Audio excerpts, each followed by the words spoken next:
হজযাত্রায় চতুর্থ দিনে ৪৪ ফ্লাইটে মক্কায় পৌঁছেছেন ১৮,১১৩ জন হজ প্রত্যাশী। তবে এখনো ভিসা পাননি ১৬% আবেদনকারী। বিভিন্ন জটিলতায় আটকে আছে ৪ জনের হজযাত্রা। ঢাকা হজ অফিসের পরিচালক লোকমান হোসেন জানান, যারা এখনো ভিসা পাননি ও বিভিন্ন জটিলতায় যাদের ভিসা আটকে গেছে তারা সবাই ভিসা পাবেন। অতিরিক্ত কোনো ফি ছাড়াই তারা মক্কা যেতে পারবেন। গেল ২৪ ঘন্টায় আটকে পড়া ১৪ জন ভিসা পেয়েছে বলেও জানান তিনি।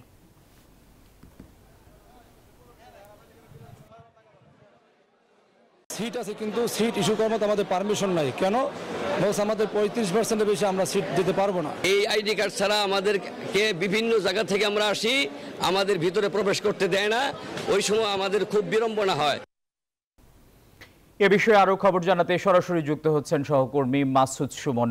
সুমন, এখন পর্যন্ত যারা ভিসা পাননি তাদের ব্যাপারে কি উদ্যোগ নিয়েছেন সংশ্লিষ্টরা?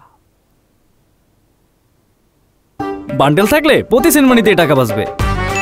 বিকাশ সেনমানি বান্ডেল কিনে জিতুন প্রতি লেনদেনে। ধন্যবাদ। আমি এই মুহূর্তে আশকোনা হজ ক্যাম্পে আছি। আপনারা যেমনটি বলছিলেন, ৪ জন এখন পর্যন্ত ভিসা সংকটে রয়েছেন। বিভিন্ন কারণে তাদের ভিসা আটকে গিয়েছে এবং যারা এখনও ভিসা পাননি ১২,০০০-এর উপরে, দুইটি জায়গায় কাজ হয়েছে। যে ৪ জন ভিসা পাননি তাদের এমনটি হয়েছে, তাদের ভিসায় সমস্যা হয়েছে এবং অথবা পরিবারের ২ জন একসাথে যাওয়ার কথা ছিল, একজনের ভিসা হয়েছে, একজন ভিসা পাননি। ফলে এমন সমস্যা কিন্তু প্রতিনিয়ত সমাধান হচ্ছে। গতকাল পর্যন্ত যেমনটি দেখেছি ২৩ জনের এই সমস্যা ছিল, সেখান থেকে কিন্তু প্রায় ১৮ জনের এই ভিসা আবার পুনরায় তারা পেয়েছেন এবং আজকালের মধ্যে তারা চলে যাবেন। এবং এই যে ১২,৫০০-এর উপরে যারা এখনও আবেদনকারী ভিসা পাননি সেটিও কিন্তু প্রতিনিয়ত কমছে। গতকাল পর্যন্ত ১৬,০০০ ছিল, আজকে ১২,০০০ এসেছে এবং আপনারা জানেন যে এই আগামী মাসের ১ তারিখ পর্যন্ত কিন্তু এই ফ্লাইটটি চলবে। ফলে হজ অফিস যেমনটি বলছে যে শেষ পর্যন্ত গিয়ে এই ৮৭,১০০ জনই হজ করার জন্য মক্কার উদ্দেশ্যে যাত্রা করতে পারবেন। এবং যারা ভিসা জটিলতায় পড়েছেন, যেতে পারেননি, তাদের কিন্তু টিকিট কাটা ছিল এজেন্সির পক্ষ থেকে বা সরকারের পক্ষ থেকে টিকিটটি কনফার্ম করা ছিল। তাদের ক্ষেত্রে বলা হয়েছে পরবর্তীতে যখন ভিসা হবে তখন তাদের কাছ থেকে অতিরিক্ত ফি নেওয়া হবে না, অর্থাৎ আর কোনো ক্ষেত্রেই তাদেরকে টাকা জমা দিতে হবে না। এছাড়াও শিডিউল নিয়ে কিছু সংকট দেখা দিয়েছে।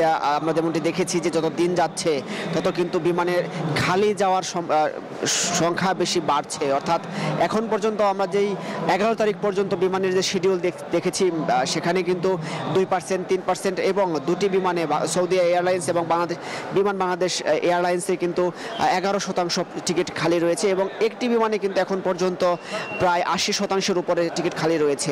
তো এই ব্যাপারটি নিয়ে হজ অফিস যেমনটি বলছেন, মাঝপথে ঠিক মদিনায় বাসা ভাড়া সহ বিভিন্ন কারণে মাঝপথে বা আগে অনেকে যেতে চান না, তারা শেষ পর্যায়ে গিয়ে বিমানের টিকিট কনফার্ম করবেন। অর্থাৎ এই মাঝপথে যে বিমান খালি যাবে সেই স্লটটি পূরণ করার জন্য শেষ পর্যায়ে কিন্তু বিমানের কিছু স্লট বাড়ানো হবে, এমন চেষ্টাই করা হচ্ছে, এমনটি জানানো হয়েছে হজ অফিস ঢাকা থেকে। এই ছিল আমার কাছে আশকোনা থেকে সর্বশেষ। মাসুদ সুমন, আপনাকে ধন্যবাদ।